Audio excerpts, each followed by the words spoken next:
Hello and welcome back to another NEXTET Variety Show. We are so excited to have you here today, but if you haven't already, please like, comment, subscribe, and follow us on our other social media accounts. We have a great lineup for you tonight. Starting off, we have an interview and discussion with Michael Torke. Next, we have an interview and discussion with the Red Rock Wind Quintet and Josiah Sytsma. A viola discussion with Kate Hamilton, Time's Arrest music video, an interview and discussion with Ambroise Aubrun, an interview and discussion with Linda Lister, a student composer spotlight, an interview and discussion with Adam Schroeder, Zachry Taburaza's presentation Instincts Analysis, an interview and discussion with Dave Loeb, and a mini commercial promoting our coffee and tea talks in NEXTET After Hours. We really hope you enjoy, and on behalf of all of NEXTET, thank you so much for watching.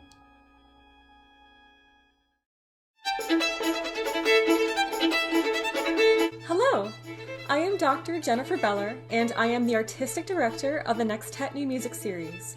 I am pleased to welcome back composer Michael Torke on our Guest Composer Spotlight segment.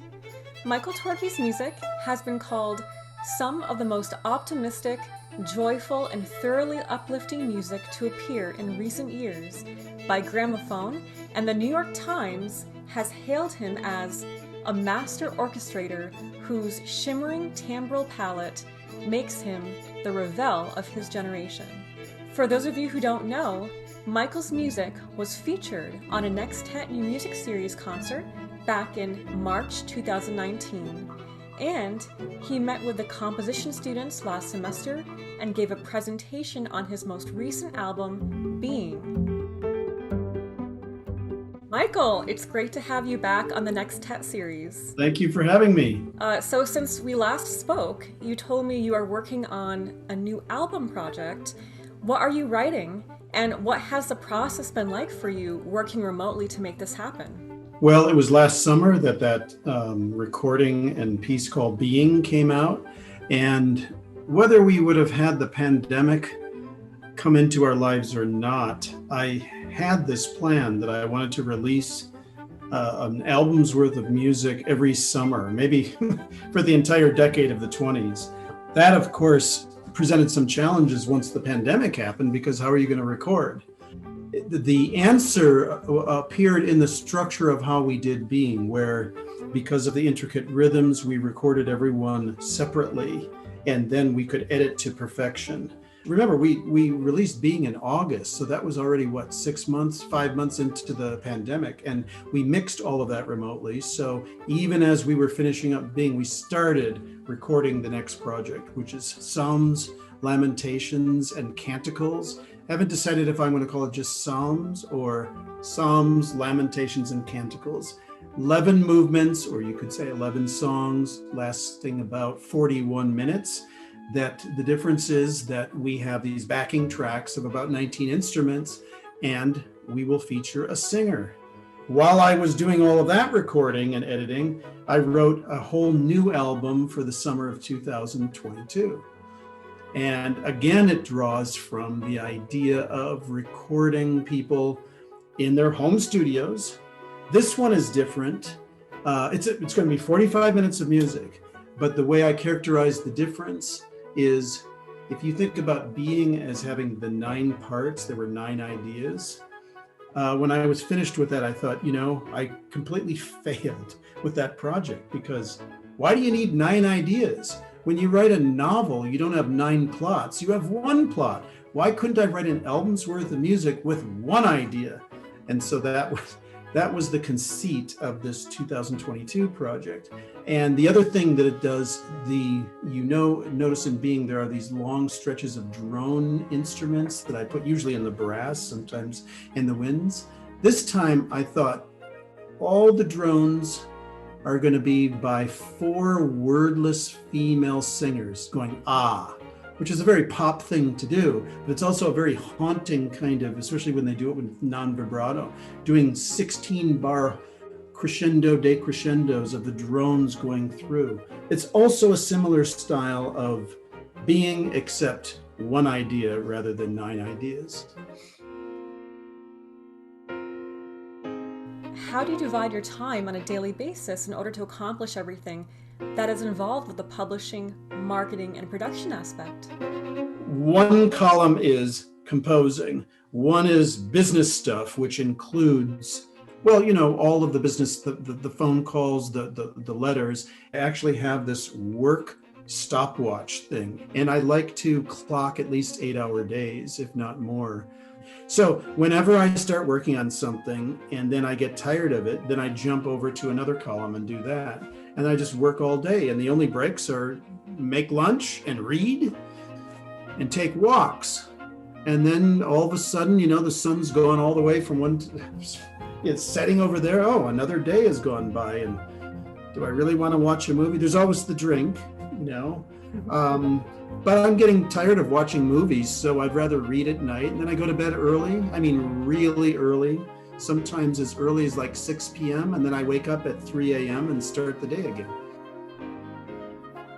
Any advice that you'd want to offer composers today as they're continuing in their education? You can have twice the career that you could ever dream if you just answer your emails and answer them within 24 hours, usually sooner. And it's amazing how the kind of respect you can garner by just answering your mail. You also mentioned at one point to me that you spend some time crafting personal thank you notes to artists after concerts. Yeah, I've learned that over the years that, we're all human. Maybe the most important thing is writing that note when it's done to the performer, to the conductor, to the choreographer, to the musician, saying, thank you for playing this music, for presenting this music. And then you say something very specific, because you don't just say a generic thank you. I was really moved by what you did with the interpretation of blah, blah, blah, blah, blah. And people really appreciate that. I guess I appreciate it when someone acknowledges that I have done something, and that acknowledgement that someone else has done something goes a long way. And this elementary school teacher wrote and said that he used being in class for his second graders, and they all talked about what the title meant. And these second graders, being alive, being nice, being scared. And I was like so flattered that he felt that he would use a piece of music that someone like you and I would write for his second graders. Isn't that amazing? That's incredible. That was a real gift. I wrote a thank you note within 24 hours.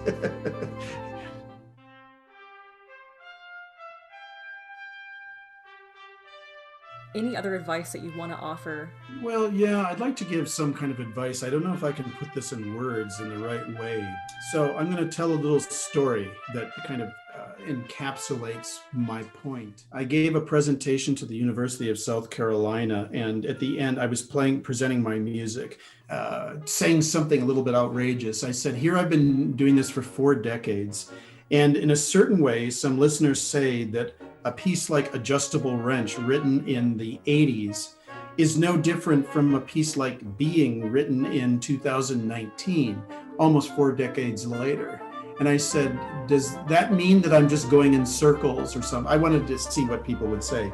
And one listener said, no, the music that you're writing now is completely different. Yes, on the surface, a piece like Yellow Pages has the syncopated kind of light style, which you can hear in the woodwind writing of Being. Superficially, that's the same. He said, but when you were in your 20s, you were using tonality to express a rebellion, because in those times you had to write atonal music, you had to write what we call academic music. So to write tonal music, a piece in G major, was an act of rebellion.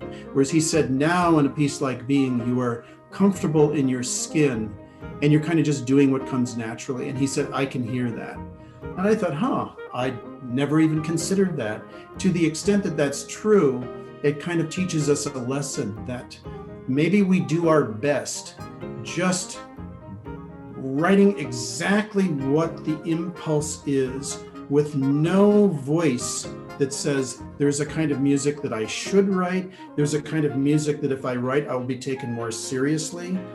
And so I like this idea of just doing something that you're told you're not supposed to do, but you feel it deeply. I think then we come to the center of who we are as artists more and listening to that voice, and there are many voices saying, this is the better kind of music to write, this is the more important kind of music. What it all comes down to is that there's no important music left to write, and no one's going to think your music is important anyway. So who cares? Just put something on the page. No one is, when you get to the point in your life where you realize no one cares, then you can truly start writing some good music.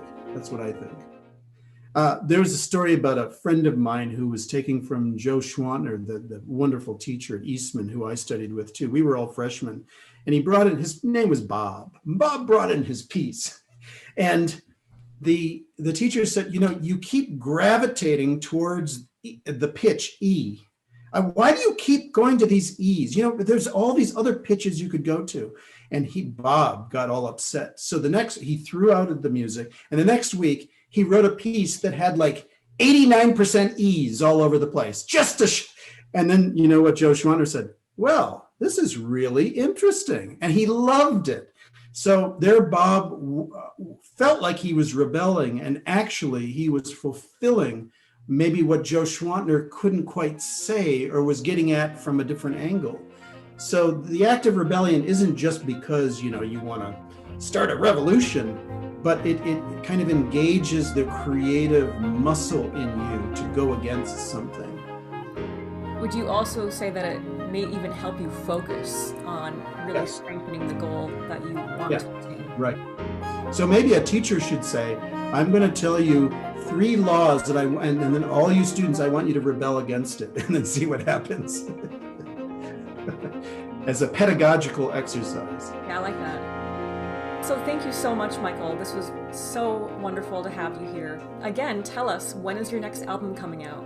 The album I was talking about, the Psalms Project, will be released this August of 2021. So that's the next thing. And if you can wait a year after that, the album with the harpsichord and the piano and the wordless 4 women singing, that will be August of 2022. Excellent.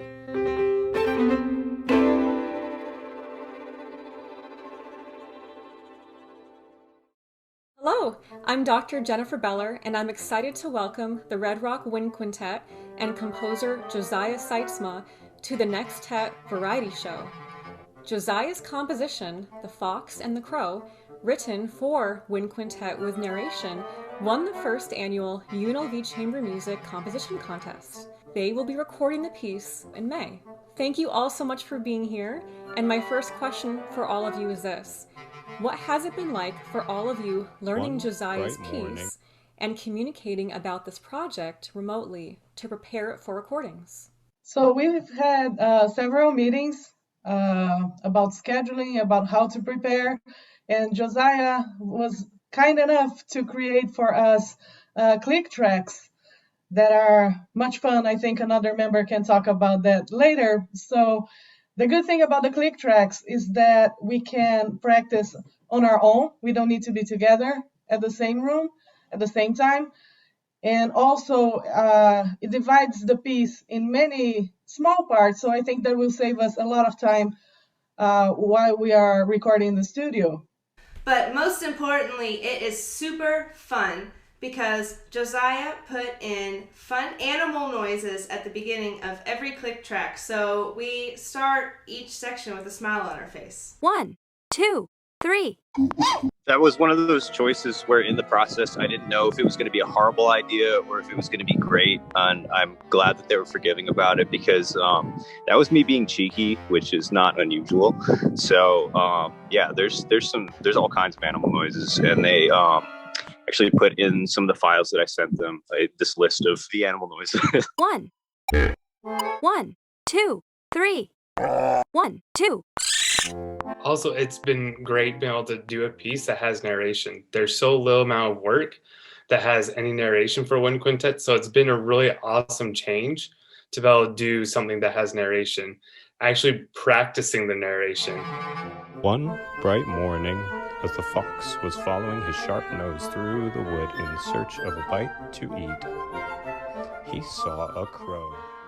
It's so much harder than what you actually think what it is. And so it's been such an eye-opening experience, but so much fun and so excited to, like what everyone said, to record this and add all the narration that's in there? The story is a fable from Aesop about a crow and a fox. The fox comes along and looks up and sees this crow. She has a piece of cheese in her beak, and this fox really wants this piece of cheese. So the fox is hungry. So he sort of beguiles her into thinking very highly of herself, and then eventually wanting to become the queen of birds. And in order to be the queen of birds, she has to open her mouth to sing. And in the process, she drops this cheese, and breakfast is gone. It's been a project that I've wanted to do for quite some time. Spent a couple of years thinking about that narrative, using it. It was a very fun process, especially working with Quintet medium. And then we had been lucky enough to have Red Rock Quintet come in and share a little bit about their process and their instruments. And so I was actually thinking of them specifically as I was writing this piece. This piece has lots of fun character. I was really enjoy, and even though we can rehearse we normally do, we share our thought every week, and we had some session with the Josiah, and we could hear his idea. It was really fun experience for me. This piece is very exciting. It's very fun. We're all really looking forward to getting into the recording studio and doing it. That's not to say we haven't had our challenges along the way, obviously. It's much easier to record a piece when we're all in person and we can all sit down and work through things together. So we've been very lucky to have Josiah be very flexible with us and making the click tracks and editing the click tracks to allow us more freedom in certain aspects, because there is a lot of push and pull in a piece like this. And we're very excited to get in the studio and finally get some work, and maybe even have a few rehearsals beforehand. But obviously, because we're in the pandemic, it's a little difficult to do that. So what part of the piece will you be sharing with us today? I will be sharing some of the ending section. So this is a scene where the fox has gotten this cheese from the crow. It falls down into his mouth. Down fell the cheese straight into the fox's open mouth.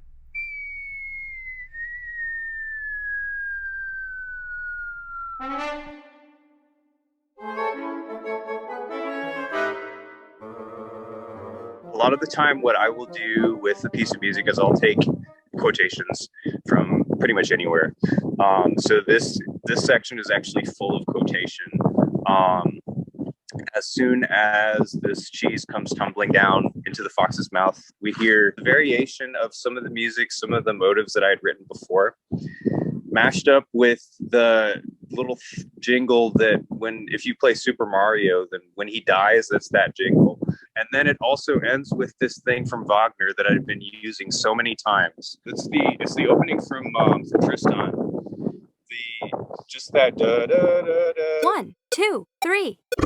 But it's like this very silly, this ultimate desire motive, if we're going to call it that, for a piece of cheese.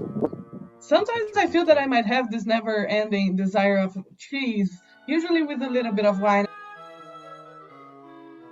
So I'm assuming you've probably been doing a lot of listening this past year, especially since we've all been working remotely. My question is for each of you. If you could perform one piece that you have been listening to, what would it be? I would like to continue with an arrangement of the Libertango by Piazzolla. The arrangement was made by one of the members of the Imani Quintet, and another member of the Imani Quintet, Toyin Spellman Diaz, will be giving a masterclass to the Oboe Studio here at UNLV next week. So I think it would be awesome to get that vibe, because when we watch them performing, it's so uplifting. It would be nice to do something along those lines after this such a dark year that we just had. Continuing on with our narration, I would love to be able to play Berrios' Opus Number Zoo. For me, I would like to play Somewhere Barber Summer Music. I know for me, one of the pieces that I would love to play is Maslanka. Just so much of it is I love Maslanka's music, but as well as we sometimes get into this rut of playing older quintet music, and I love to play newer quintet music and get that new music out there. And so playing Maslanka, any of his quintets that we've listened to, would be amazing to play. I would just love to play with the group again. any music, it would be sufficient. That's why I'm so excited about this recording project, because it's music with the group. We all enjoy each other. We all enjoy hanging out. We all have a lot of fun playing together, and any opportunity we get to actually just play together again, I'm sure everyone in the group would be more than happy to take that. So we are planning on having our recording sessions right after school ends. Police lights. Hey, I'm so sorry. I had a Zoom meeting that I was supposed to be on, and I was in the park. All right, I have to go. Yeah. Good night. Good night. Bye. Good night.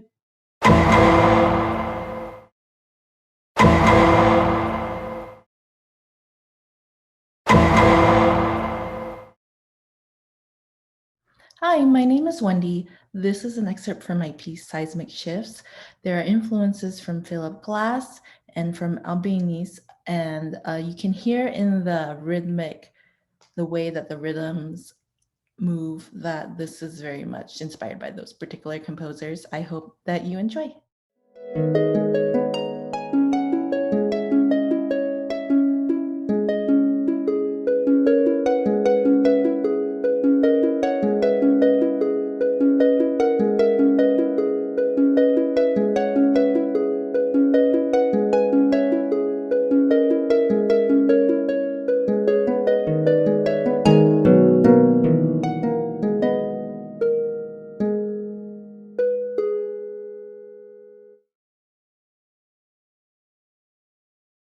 Hello, welcome to another segment of our Viola Chat. We like to look at contemporary music through the lens of viola because it's the best instrument. So today we have a special guest here to talk with us about her international viola career and her experiences performing new music. Professor Kate Hamilton from UNLV.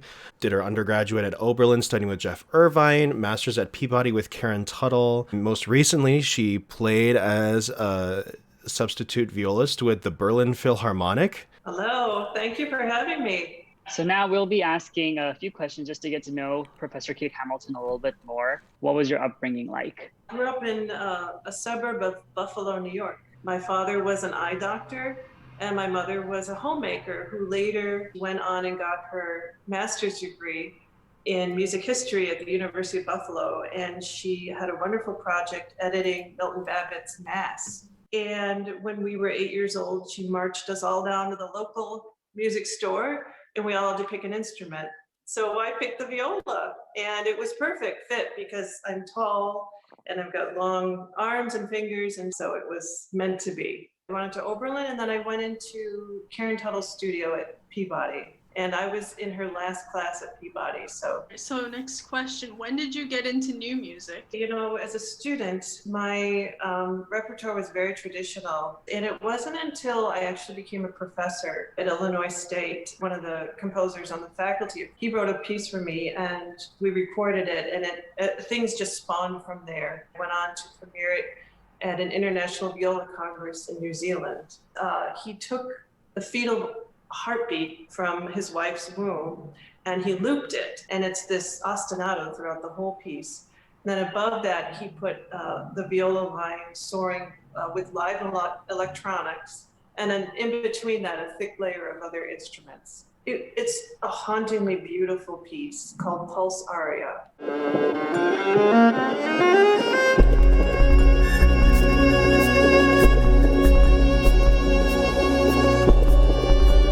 So we want to ask you some broad questions about viola in the context of new music. So what would you say the role is that new music has played in elevating viola as a solo instrument?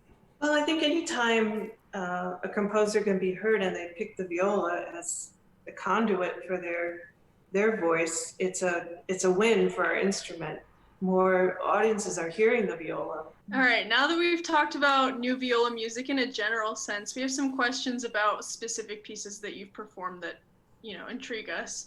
And so I wanted to go back to Pulse Aria. So you played this at an International Viola Congress 2000-2001, which was really pushing boundaries for the time.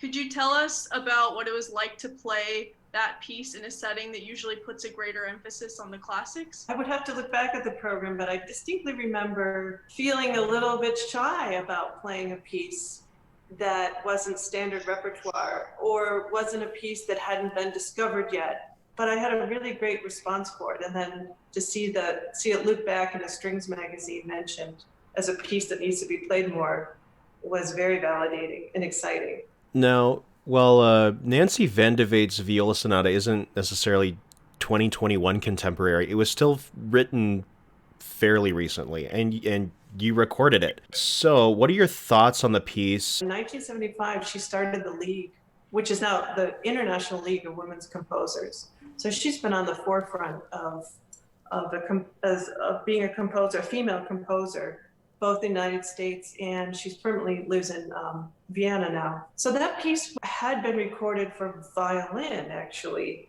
Some things didn't fit so well for viola, but you try to modify it. And of course, I was in contact with her if anything needed to be changed, which is also another wonderful thing about new music is you get to talk to the composer.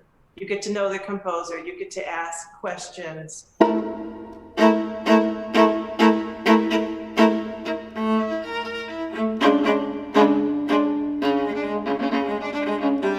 That piece, I actually haven't played it live since I recorded it. Actually, Micaela's playing this piece on her graduate recital. So it's really very satisfying and gratifying to then turn around and teach that piece. Because you feel like it's your own. That's definitely a wonderful sort of experience to have with contemporary music, and moving forward with the idea of having pieces curated for you. You've performed in a trio for viola, saxophone, and piano that was written for you by Russ Peterson. We know in history that Hindemith has also composed for this same instrument setup. And how could you say that this instrument combo has evolved over the years? Oh, I think the saxophone and the viola sound beautiful together. Now, the only thing with the saxophone in this particular performer, is that he has a huge sound. And I thought I had a pretty big sound too, but we had to end up miking me. And he also had some licks in there that probably were more successful on a saxophone when he was transferring them, what he heard in his mind to the viola. So, but I just remember him saying, just Kate, be like a rock star, like an electric guitar player.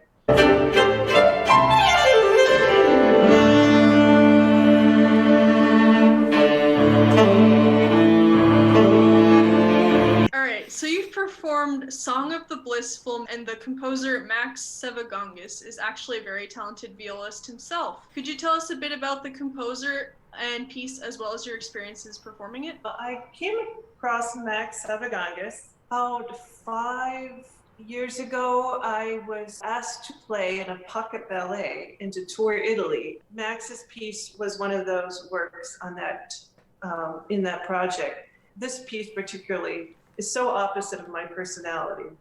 It starts out just very strong and dissonant, and then has a beautiful middle section that's lyrical, and then goes back to the A section. I just loved it because it was just drew out another part of my personality. We now have some questions about studying and teaching new music we'd like to ask. Do you have any tips for how you would search for new viola works? Stay in touch with the American Viola Society or a chat room to see what's being said or premiered or performed. For example, a violist just won the Grammy for a viola concerto he played with the Albany Symphony. And that composer was not familiar to me, but that's just definitely something I'll check out. Make friends with the theory professors around you or the composers. That's been another really wonderful venue for me. Also, when I lived in New Zealand, there's a wonderful composer, Anthony Ritchie, who's written a viola concerto, which is beautiful. So make friends, perform, let people know you like new music as well, and that you do program modern works when you play a recital.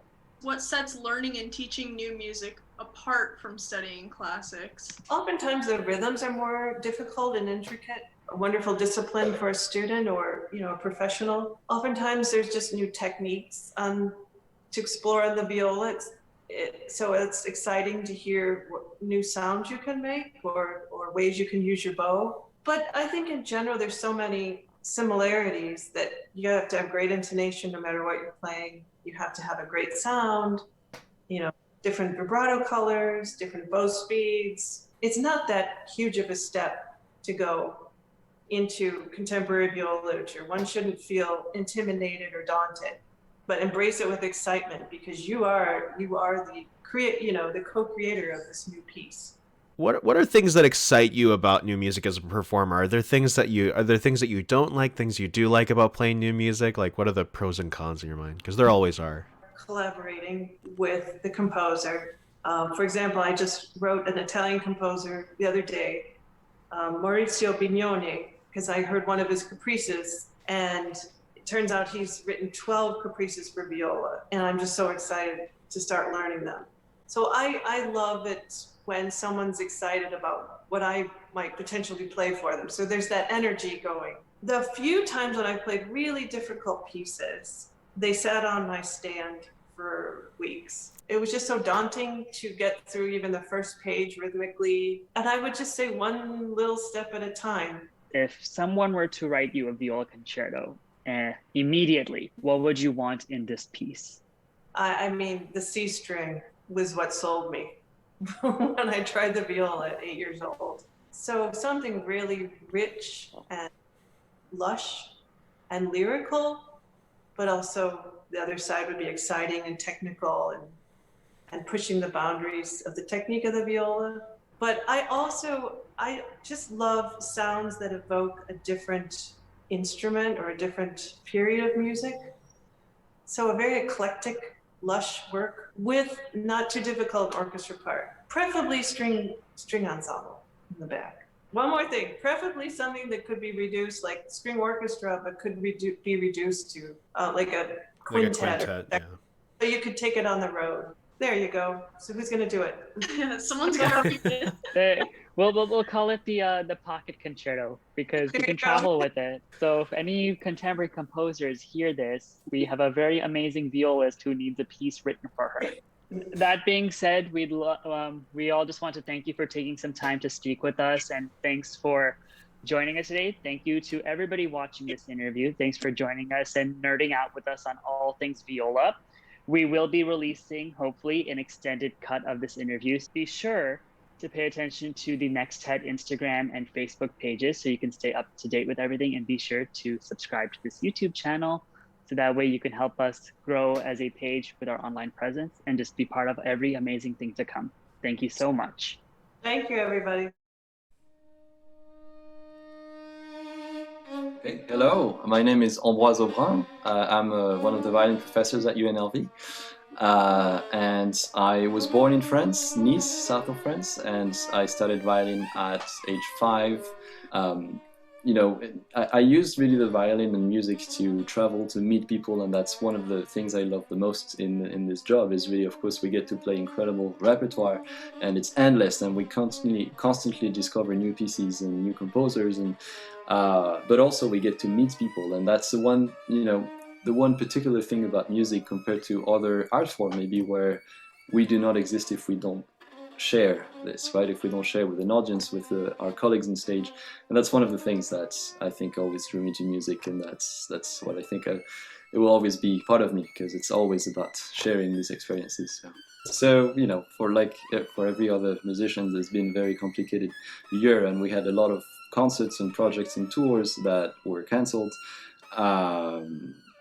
I was supposed to go to DC and New York and Toronto just in April last year, and so just all of the concerts, we had to rethink, of course, how we teach and how we practice and what we do. And I'm lucky because I really love to record.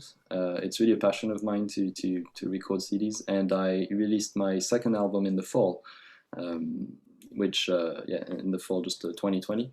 So that kept me busy because, we were recording the previous year, and then there's a lot of, I wrote the liner notes, so there was this research about it also, and then there is, always contacting press and all of that. So it's a lot of different things to do with the CD. And currently I'm working on my third album, which is fully contemporary music. It's the music of Eric Tanguy. He's a French composer. He's a good friend of mine. I actually recorded part of the album already in Doc Rondo at UNLV. And I'm about to record the last piece that I will record on this CD, which is a sonata for 2 violin. And we will be recording this with Martin Chalifort, the concertmaster of the LA Philharmonic. So it's just for 2 violins. It's a great piece. Martin also knows Eric Tanguy because I actually met the composer Eric in Los Angeles when he came to, he was a visiting professor at the time when I was a student. And I was working on one of his pieces, so he gave me a masterclass and on the elegy, actually, which is the first piece that I played in the NEXTET series. So it was a piece for solo violin, and and we connected a lot. And we had discussions afterwards. We went for a drink. And I was like, yeah, I really like your music. And then he came to my recital, and then we remained friends. And he's big fan of jazz violin. Actually, he plays violin himself, and I love his aesthetic because his music is he knows why he writes everything, so it's very cerebral in this way. But there's also a lot of room for character and sort of freedom for the interprets and really for the violinist. And it's extremely well written because he knows the violin so well. So it's, even though it's difficult, it fits really well. And when you really put the time, the hours into practicing it, it just sounds really good and really fits. So I really enjoy always playing his music.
NEXTET, and I think you're all doing really great work with it, and I can't wait to to be able to play again and listen to the concerts. And I think it's a great series, and it's very important to for Las Vegas and for UNLV.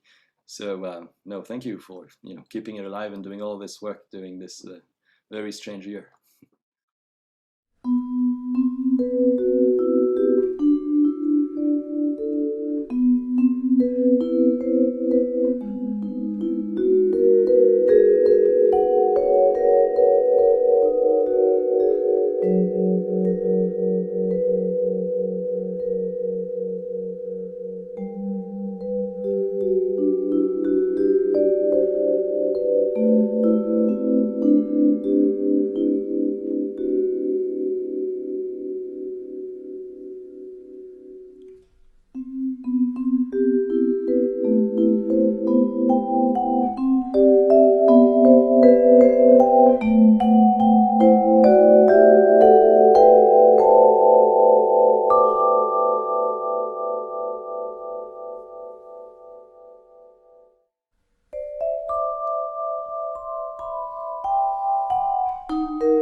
I'm Linda Lister. I'm on the voice faculty at UNLV and also the opera director and sometimes a composer.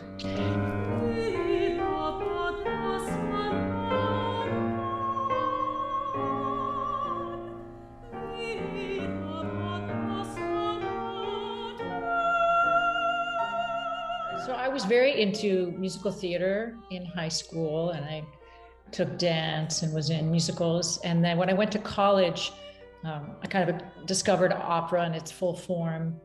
But my undergrad, it was a liberal arts college, so they just had a BA degree. So it was very broad-based, and everybody had to have, all the musical skills. You had a specialty, performance instrument, but that's where kind of I started exploring composing more seriously. And then I went and did a master's in voice and eventually a doctorate after doing some regional opera performing and a little composing along the way. Just, it's one of those things, I would compose some things for students here and there. When they inspired me, I saw personality or voice that I wanted to create for. And it was later when I was getting ready for my sabbatical from UNLV in 2018, where I got the idea to write State of Grace, which I'd always wanted to write something about yoga. I did write a book about how singers could use yoga to help them, because I found it a very helpful and enlightening tool for myself as a performer. And then I myself went through a cancer diagnosis, and that kind of rocked my world. And I went to the yoga as a means to try to, deal with that and overcome it. And that was kind of what I wanted to share with other people, to show them that yoga has so many wonderful, helpful, things that it can do for your life. And just besides the fact that yoga has beautiful musical elements, if you kind of explore, some of that as well.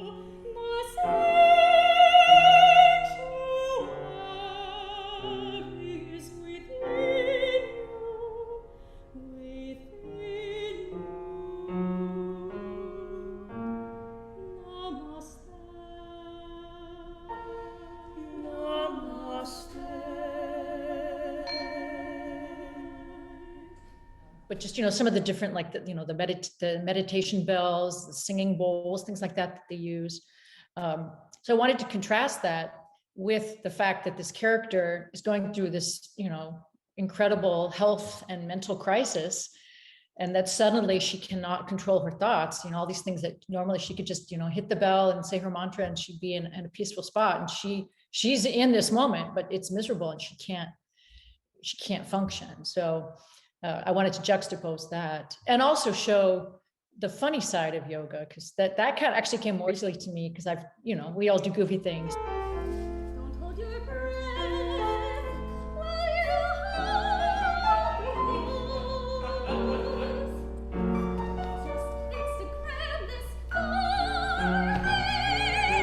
Things happen, and it's not always a serious practice. So I was trying to have a little bit of a mix of both. But really hope that the music would, especially in the beginning and end, kind of wash over people in a hopefully kind of restorative way.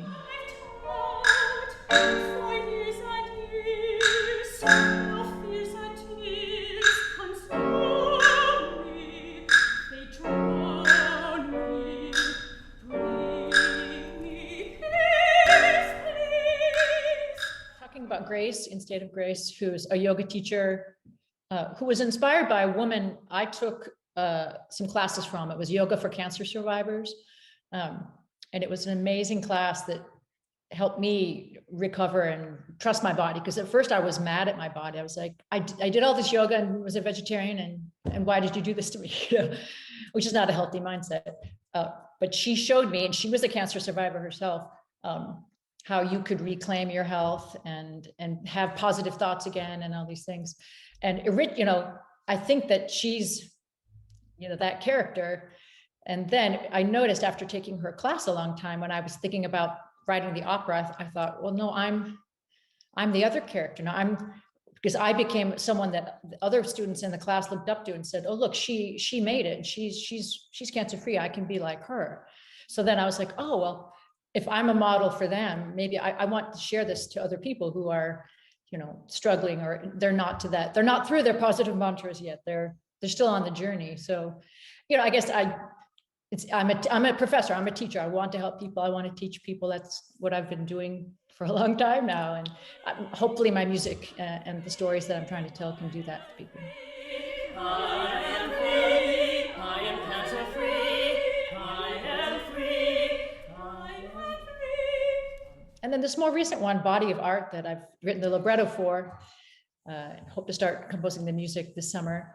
I didn't realize it, that I've written two things, or am writing things about the body, right? Maybe that's because as a singer, I always see the body as the instrument, or as a former dancer and now a yogi. That women, we go through a lot of, critique of our body, right? Especially these days. I hear about people getting, bullied about their appearance online, fat shaming. Luckily, I didn't go through that myself, but a lot of people struggle with body image these days, and not just women, men do as well, but it seems like it's harder for women in terms of we're supposed to fit this perfection. In 2010, I read about a ballerina at New York City Ballet, Jennifer Ringer, who in a New York Times review was told that she looked like she was dancing the Sugar Plum Fairy. And they told her, it looks like you've been eating too many sugar plums. And I'm like, what? You're fat shaming a ballerina, an elite level dancer? But then it continued. 2014, the mezzo-soprano Tara Arat there was some, I think it was the Financial Times, a British paper, that actually even said that she had puppy fat. And I was like, what is going on with all these women in the arts being, and from ballet to opera being critiqued for their body? So that's kind of how I thought about the idea of, high art, opera and ballet, but they still have these, they want you to be low weight. They have these unattainable views of what women are supposed to look like. So as I kind of went a little bit away from dance and more towards yoga, it really does encourage you to develop this kinesthetic awareness of your body, your individual body, its wonderful gifts and whatever limitations it may have, because, we all do. And especially as I've gotten older, I have to recognize, maybe I can't jump into the splits anymore, and that's okay. There are other things that I can do in this wonderful, gift, this body that I have in this life. But then I'm also acutely aware of women's bodies and how, again, they can be celebrated and put on a pedestal, and then also just ripped down sometimes unfairly. And I've seen, I think also what affected me is seeing my students struggle with these issues and wanting to help them. And one of the characters in Body of Art is a professor, which I'm sure is partly me, right? Trying to say, and she says, I wish they could see the beauty in themselves. Because I know when I look back at photos of myself when I was, 20 years old, I think, oh, I was so young and I looked so great. But I knew at the time I felt so insecure. So, I just want to say, no, you're beautiful. Love it, enjoy it. I certainly hope people will check out UNLV Opera's upcoming streaming production of Sur la Table. It's a pastiche production, some scenes from French operas with a new one-act opera by American composer Frank Pesci about poker. And it's about 5 women. So again, if you've noticed in my work, I like to write roles for women because I have so many talented female students and not always enough roles for them. So here's a piece that I chose because he had 5 great women's roles. And this, the sister kind of rivalry and infighting within the poker game is really interesting to watch the dynamics. So check for that on the UNLV website, April 23rd to the 30th. And then hopefully this fall, we'll have a filmed production of Body of Art, my new one-act opera.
Hey, this is Adam Schroeder here, Assistant Professor of Jazz Studies and Commercial Music.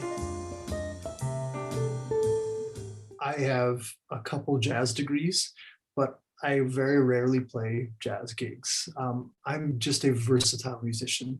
And music is music, and knowing that if we have an open mind and an open ear and just an awareness of what the situation calls for, the scenario calls for, allows for me to be successful. And I think that's helped me have a very diverse and blessed career. So I've played country, reggae, R&B, pop, been on almost all of Michael Bublé's albums for the last 10 or 15 years, a lot of movie scores and soundtracks in Los Angeles. And you never know what those situations are going to call for. John Beasley's Monkestra was founded almost a decade ago. Here's the one ensemble where you're challenged constantly musically speaking. His arranging and composing skills are just unmatched for me right now. And it's just such an honor to play and be associated with those musicians. The humility of the group is also something that is, it's out there in other ensembles too, but I mean, as John says, just show up and bring the attitude to the stage and, make people happy, make them feel something. And yeah, we were finally recognized, and John won a Grammy for, I believe, Best Arrangement. And I was one of the featured soloists on that track. But it's really John's award. All of us stand by him, and I know he stands by us, but it's John's award and he deserves it. He's deserved it for a long time. But it is an honor to be associated with another Grammy-winning thing. The second project that I have going on right now is that I've been asking and working with the graduate students, both present and past, in the Division of Jazz and Commercial Music, to do some arrangements for me, which put the baritone saxophone as this featured person in the spotlight.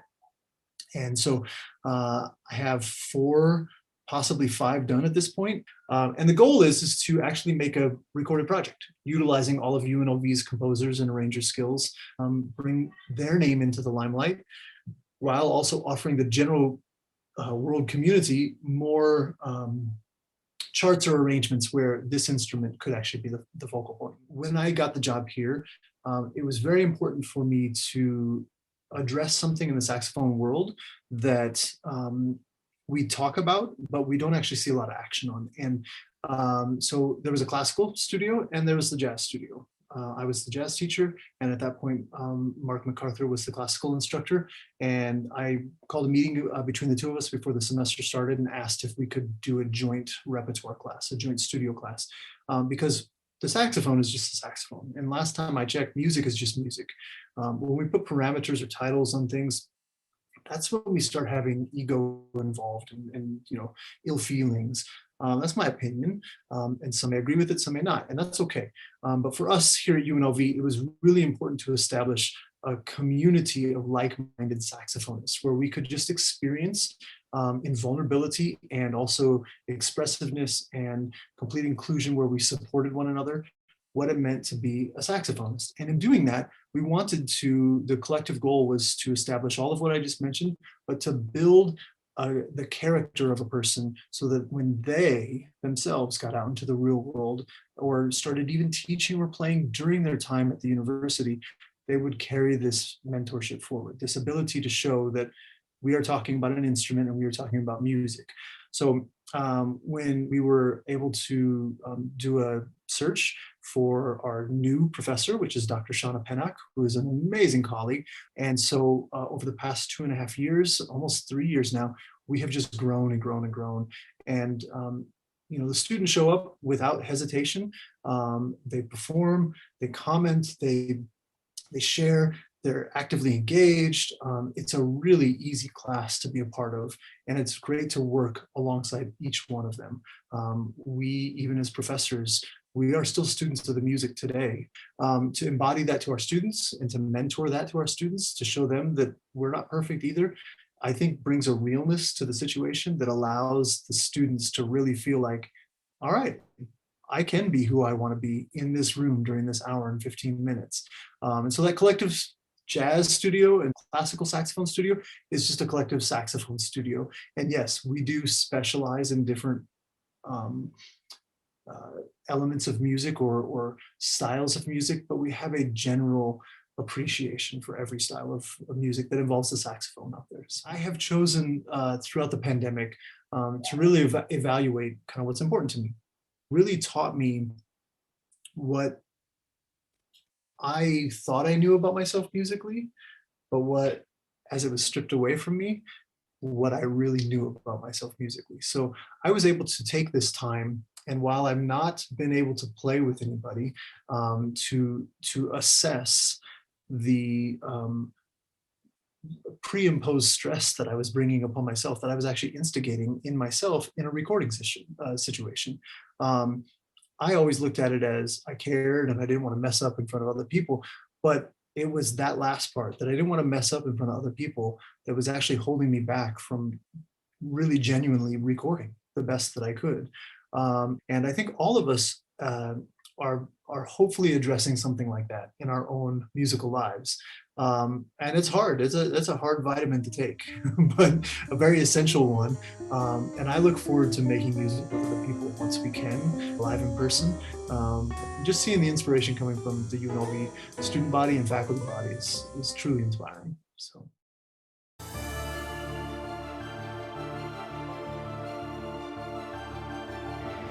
I wanted to write something that didn't just scream freedom, but just embodied it, you know?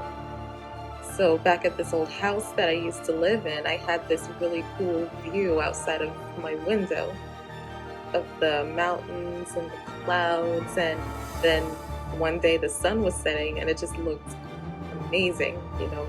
This orange hue that was reflecting on the clouds. It was just... It reminded me of like a phoenix just rising from the ground, and then the mountains that I saw. It symbolized to me what it means to shoot for the stars while staying connected to the earth, grounded to the earth. And that's how Boundless happened. Like I took in that whole scenery, and then just the music started playing in my head, and I felt like a visual artist that had to get to their easel and create that vision that they had, except my easel is my keyboard.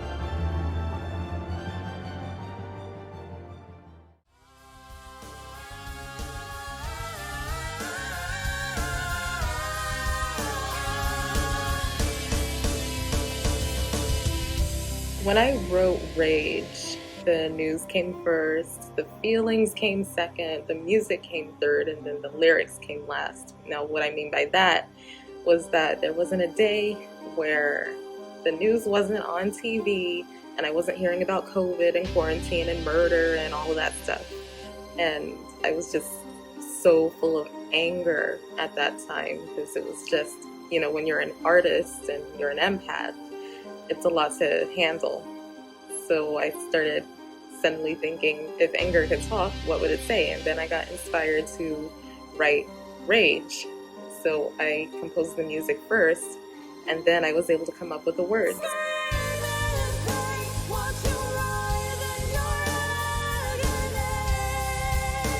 It was a bit of a cathartic experience for me.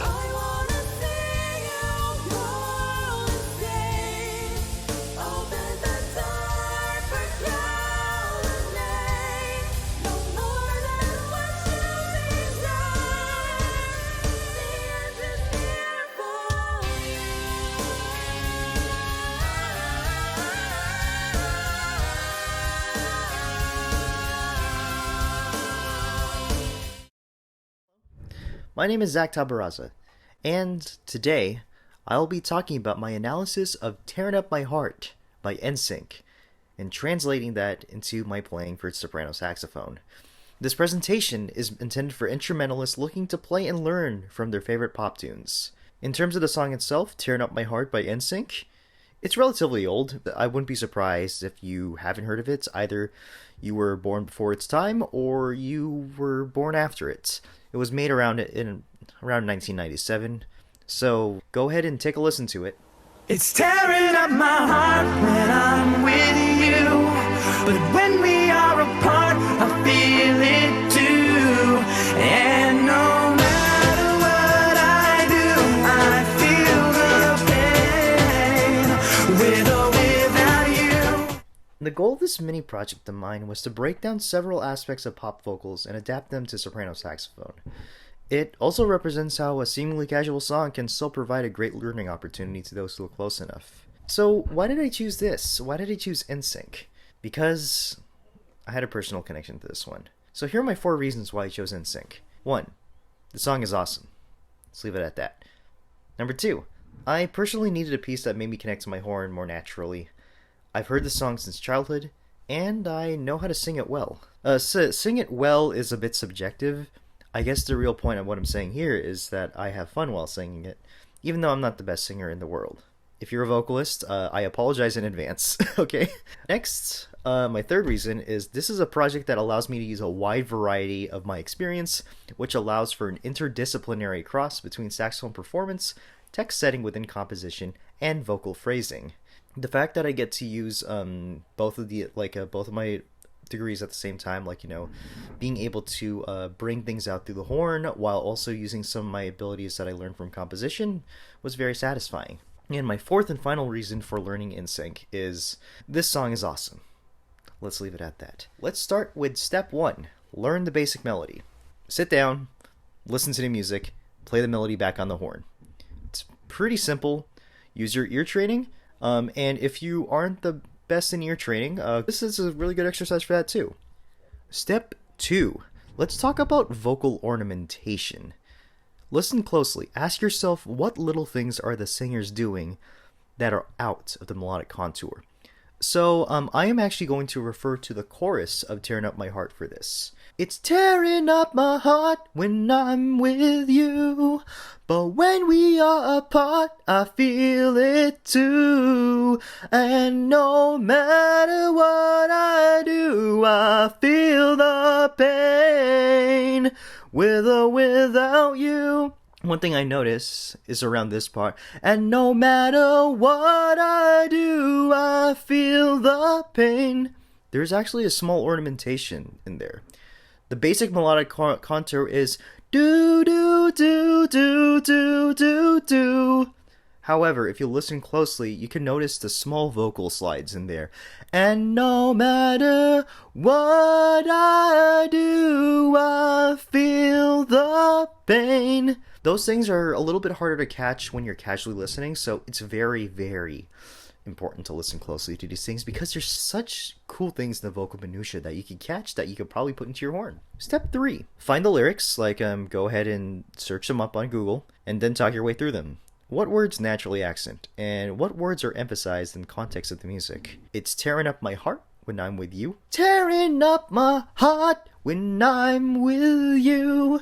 When you're talking through the lyrics, switch back and forth and find if the words that you are speaking are actually matching up. Doing this will define what types of articulations to choose, whether it be accent, slurs, and slides. Step 3X. Go syllable by syllable. So we're not even going by word now, we're going by syllables.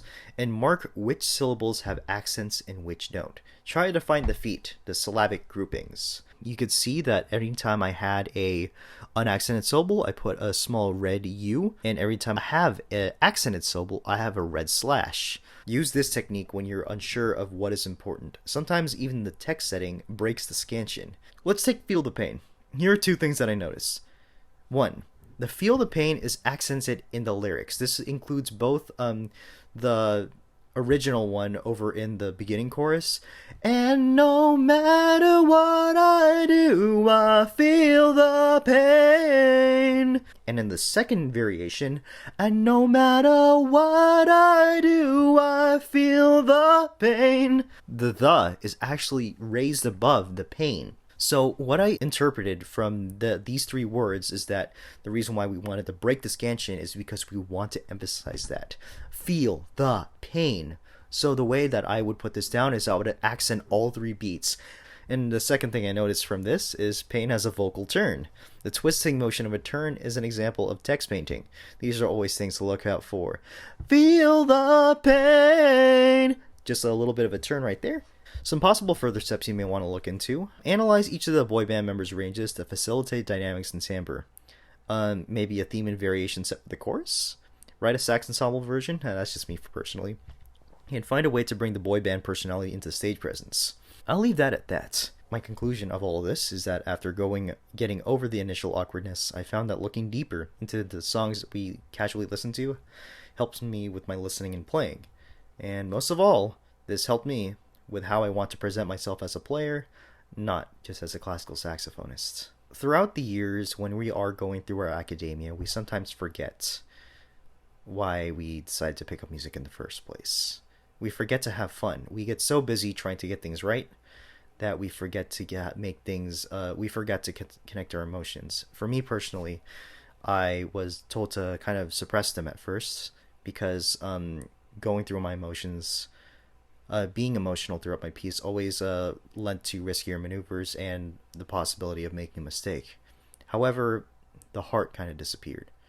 So what I say is, find a song you like, listen to it a bit, see if you could recreate it on your horn to the best of your ability, and go make some music. I'm Dave Loeb, director of the Division of Jazz and Commercial Music in the UNLV School of Music. I've been in music my entire life. Started playing the piano around 7 years old in Norristown, Pennsylvania, and I had piano lessons with a piano teacher who was also the organist in the Lutheran church that we attended. So I played classical music for him. My friends on the block and where I grew up, they could figure out that I could hear things and kind of figure them out and play them. So I was growing up on pop music outside of jazz, playing R&B and all kinds of songs by ear. Many, many, many years later, when I got the job as principal keyboardist, it was the title, even though it was really pianist, but keyboardist, because I had to play organ at the Hollywood Bowl. Pieces by Dmitri Tiomkin. He was one of the first film composers. Most of you probably know in the silent films, they were accompanied by organists who were improvising to the film to try to create the mood and texture. So they were our original film composers. So pieces in that era were really included organ a lot in those early scores. So I had to perform some of those at the Hollywood Bowl. During that time, though, I was performing in a church. I was the organist pianist in Church of the Valley in Van Nuys. I would improvise during meditations and so forth. Well, one of the singers in the choir, Dale Bell, his name had produced PBS documentaries. And he came up to me, he said, "Can you compose what you improvise during the meditations?" He said, "Because I really enjoy and it moves me." I said, "I can." So then I was asked to kind of present an audition for his projects. At any rate, I did, and they hired me, and I've scored about 14 hours of PBS documentaries. And other things, I've done a lot of arranging and orchestration for television and the Academy Awards, the American Music Awards, and even shows like In Living Color. And all the time I was doing this, I was also performing as a studio musician for many, many TV shows. As a studio musician, where we come in and we would play through whatever piece it is one time, and the next time is the recording. Basically, I've really never had time to just be creative that way. It's always been for a specific project. And frankly, I've been doing that for so long for specific projects and deadlines that I don't know what I would do if I had all the time to actually compose something. But I'm so busy with running the Division of Jazz and Commercial Music here at UNLV, there's not much time for me to do that. So I basically take up any project that I get, if I can do it. And it's usually in an intense, short period of time in a couple of days. But I would definitely advocate for all the students I say the same thing to our jazz students, just be a musical detective and dissect, or a musical scientist, and any style of composition you listen to, kind of dissect it, from an analytical standpoint. But the one thing I tell all our students is try to dig deep into the emotional impact of the music that you're listening to.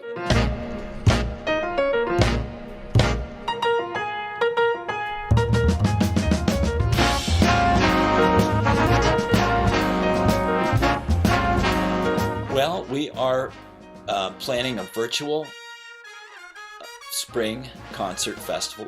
We did one in the fall that was successful. The students individually recorded from their living spaces, or their home studios, and then the entire video was edited together by our grad students, by Brian Lawrence or by Zach Guzman Mejia, or who have already kind of acquired skills in that area as far as editing.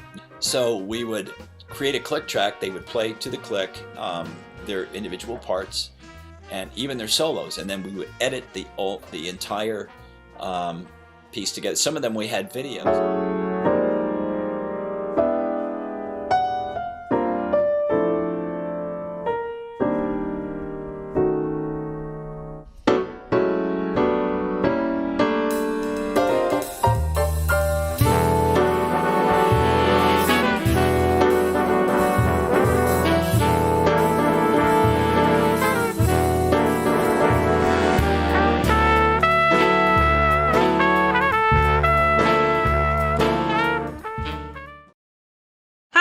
I'm Haley Harper.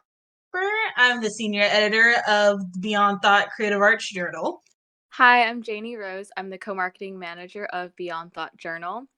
Hello, my name is Tasia Lynn. I am just a very active member of Beyond Thought. We are UNLV's student-led creative arts journal, and we're dedicated to publishing undergraduate work from a wide variety of disciplines, including fiction, poetry, 2D, 3D art, and multimedia and performing art.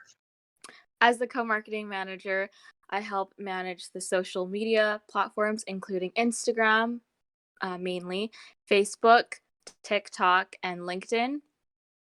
We're more focused on social media marketing, but we also do email marketing and are heavily involved with the event planning team and the web and graphic design teams.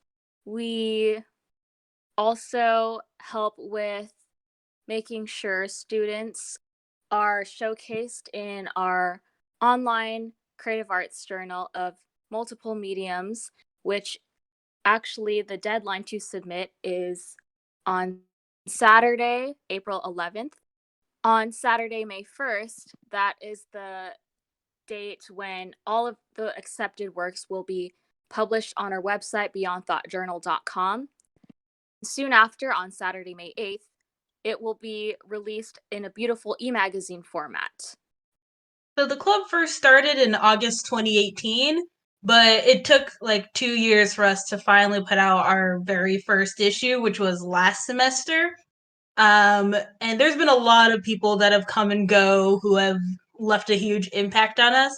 And last semester, when we actually had our very first issue ever, that was a nice feeling, especially for those of us that have been there since for the whole 2 years. One of Beyond Thought's goals is to promote artistic freedom and provide a platform for students. And so what attracted to me to Beyond Thought is the fact that it's art-based, and I'm not an art major at all. And actually, most of our members come from a range of majors. Anyone can join. Anyone can try something out, and you can get experience without having to compete with other people. Instead, you're working with people, and you don't even have to be that major or have experience to do it. Yeah, and so now we have our very first issue, and we're working on our second one, and we're super excited for it. Just the submissions we've accepted already are all really good, and we still have time to see even more great submissions. So it'll be exciting to see how this journal turns out. So submissions for Beyond Thought will close on Saturday, April 11th. You can submit your work, whether that's creative nonfiction, fiction, 2D, 3D art, poetry, or multimedia and performing arts, to beyondthoughtjournal.com/submissions. And our submissions will be closing on Saturday, April 11th.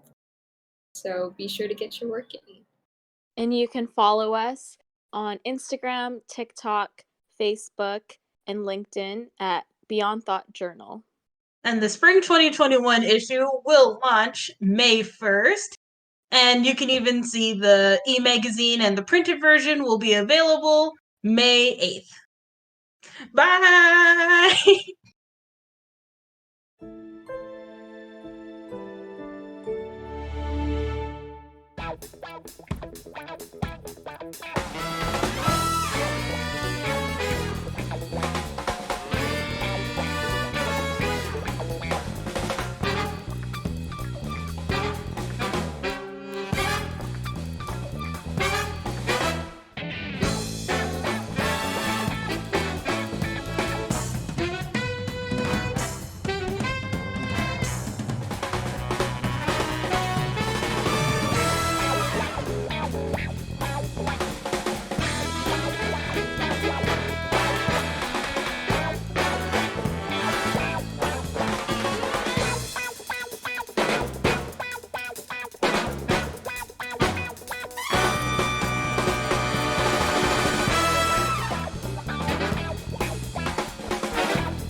Special thanks to our guest artists, our guest teachers, and our guest students for coming on to the show.